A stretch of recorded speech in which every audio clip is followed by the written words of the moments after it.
Hey guys, welcome back to another episode of Let's Play Phantasy Star Zero.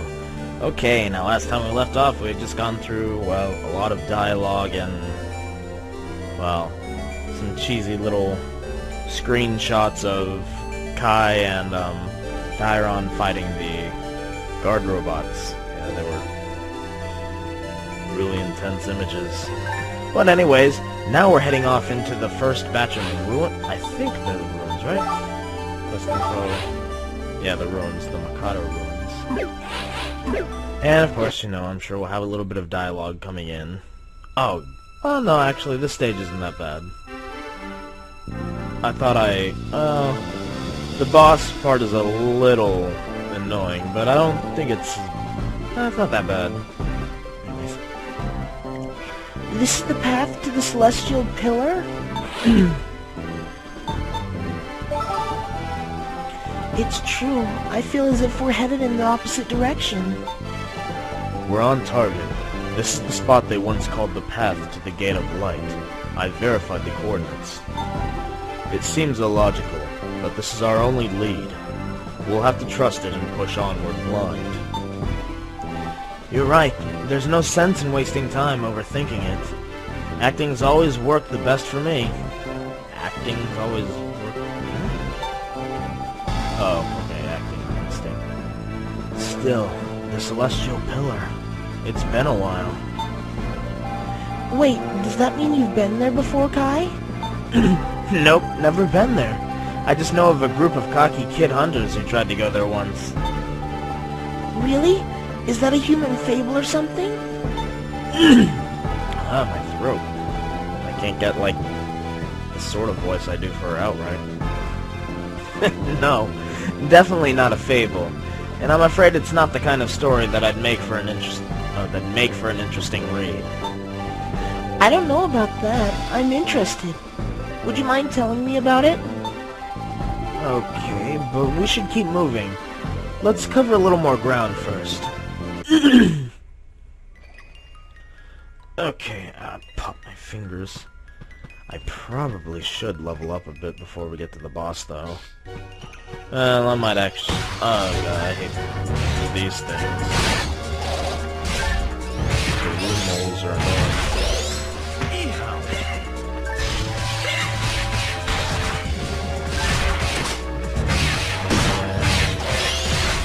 I think I'm a bit under-leveled here. Ow. Oh, yeah. I'm a bit under-leveled. I should be fine with the boss. I say that, but then I'll probably get to the boss and start doing what I've done a few times and start screaming as the enemies come at me. Ooh! Oh wait, no, I already have Resto. It's kind of pointless for me. What was I trying to think? What was I trying to say? What was I thinking of, really? Yeah, just try and make sure you're not near that when it activates. Well, not near it.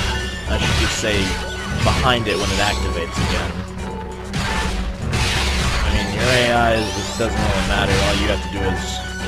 When you see it shine like that, it means it's that you can hit it again. Damn it. I don't know if that was me or one of them. It comes back infinitely anyway, so it's just waiting a few seconds for it to pop back up.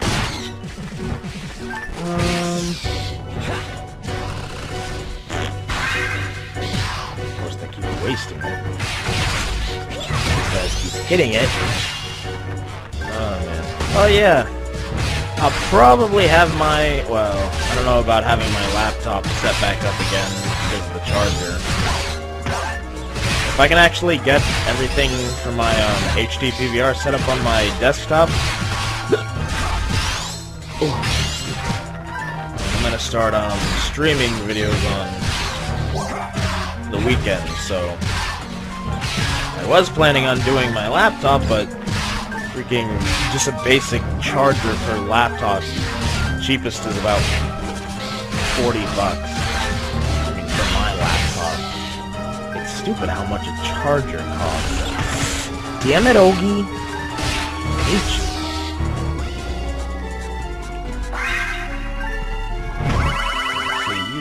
behind it.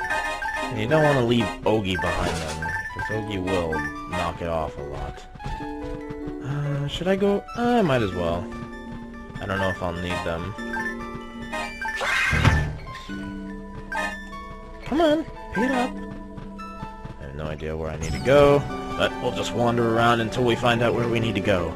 That's kind of how every other game works for me anyways. Wander until I find... Nothing. That's the one... Well, I can't say it's just this game. There's a lot of games that just do a lot of reskins for enemies. Especially Monster Hunter.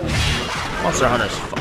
Ow. Yeah, I'm a bit underleveled. Yeah, Monster Hunter's fun and all, but they reskin things way too much without changing any attacks and mechanics up.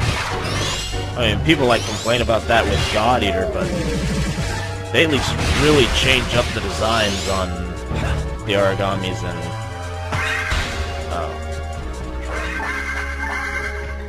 Yeah, God Eater at least changes up the... really changes the mechanic.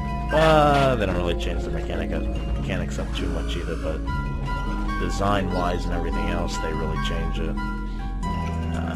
Let's skip this way. It's a dead end.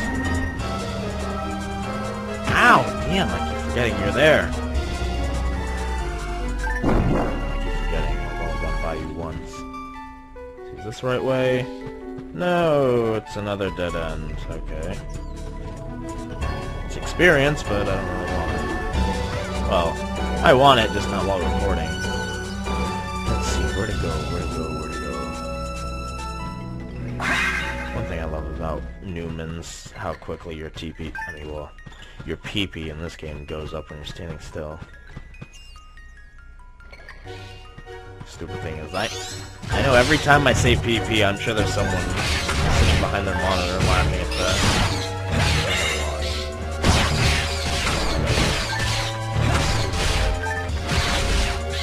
Oh, man. Ow! I'll go away! Guys, get out of here. Oh, I just realized, actually, I might... Oh, yeah, I already... In my last boss battle, I had my foot on the block, that's why. Just, I forgot about it, since I hadn't recorded or played it over a week. Thanks to freaking all sorts of stupid shtick. Yeah. I know you guys want me to say more and, you know, talk more about the game, but in a way I'm kind of playing this a bit blind since it's a game I haven't played in a while.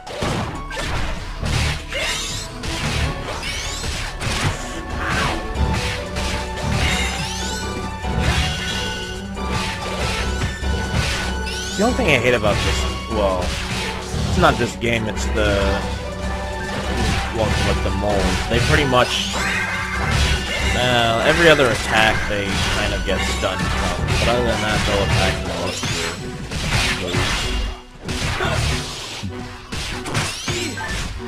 Oh my.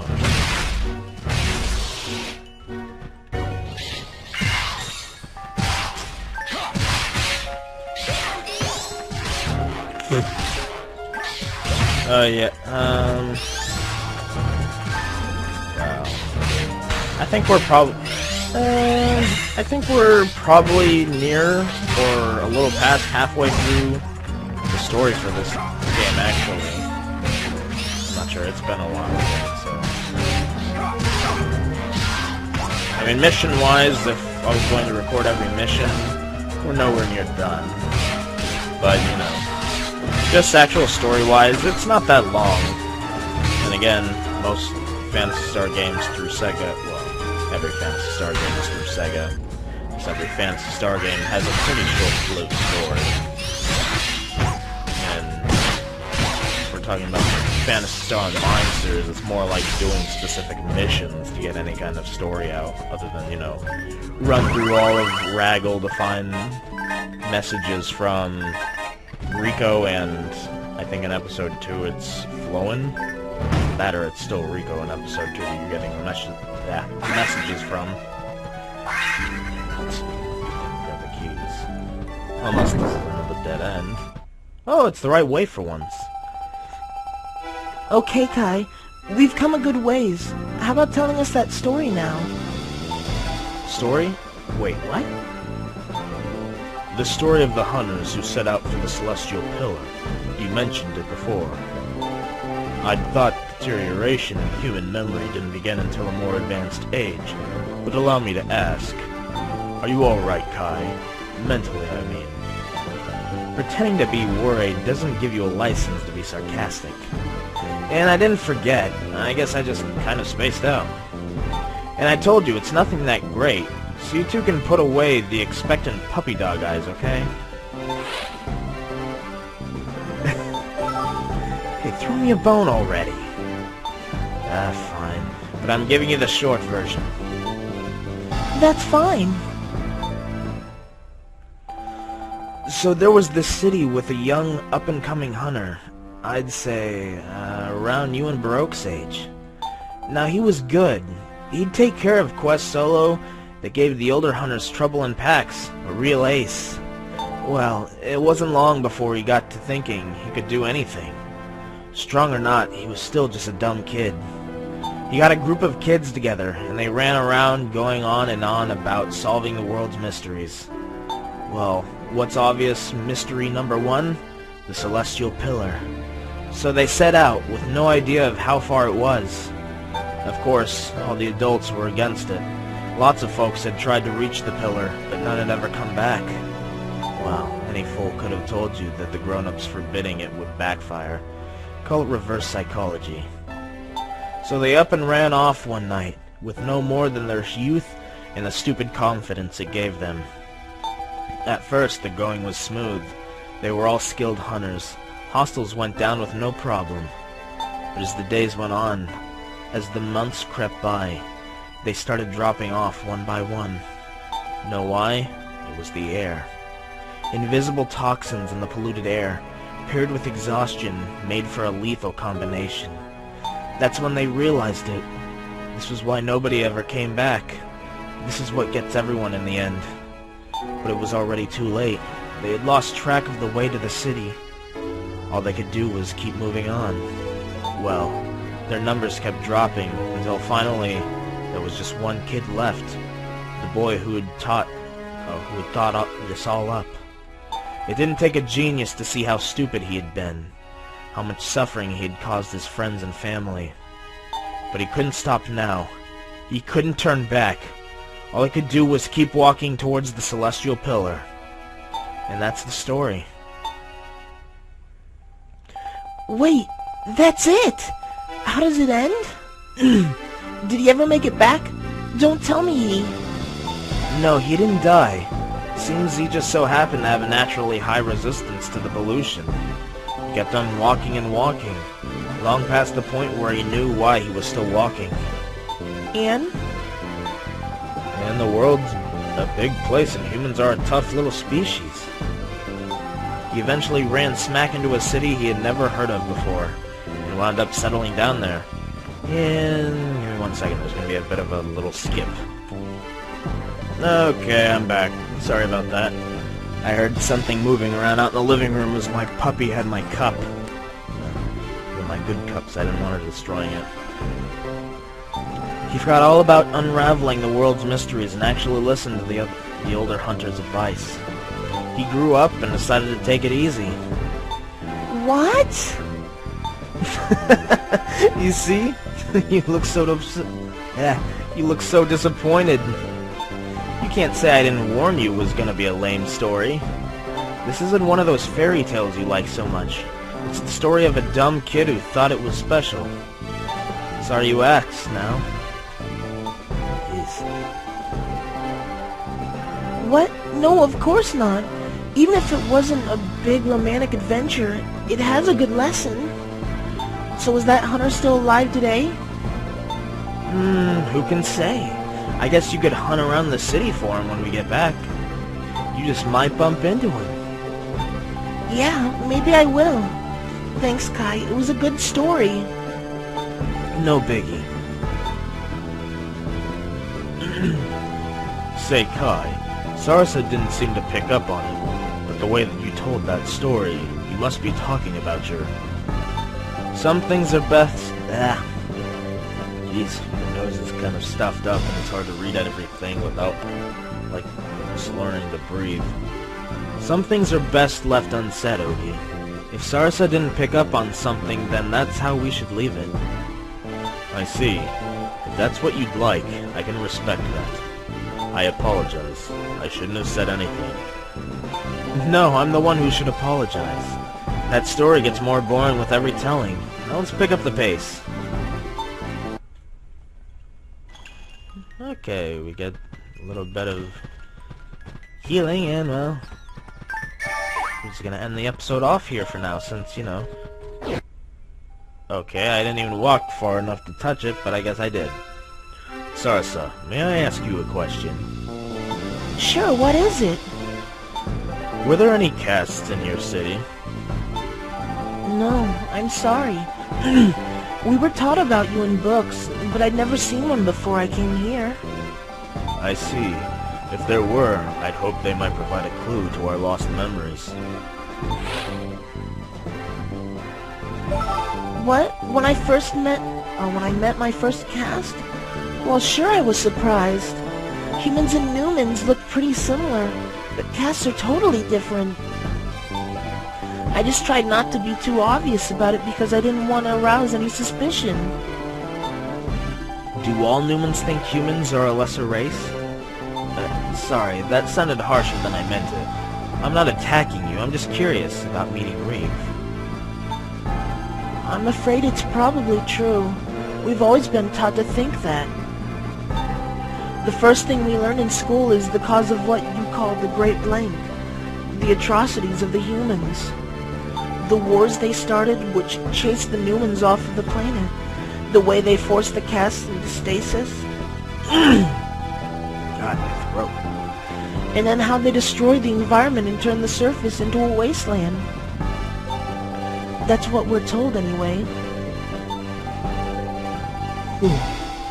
What are you doing?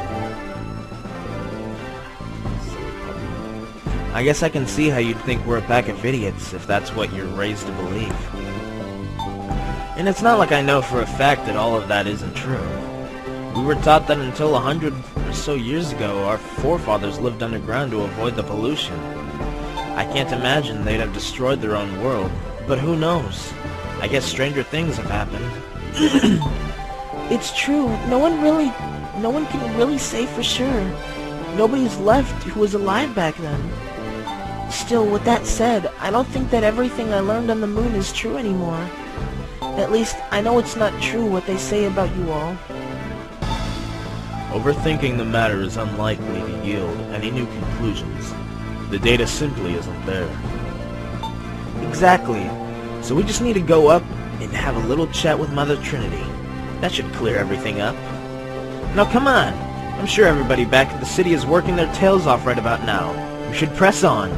The last thing I want to do when we get back is suffer through another lecture from the mayor.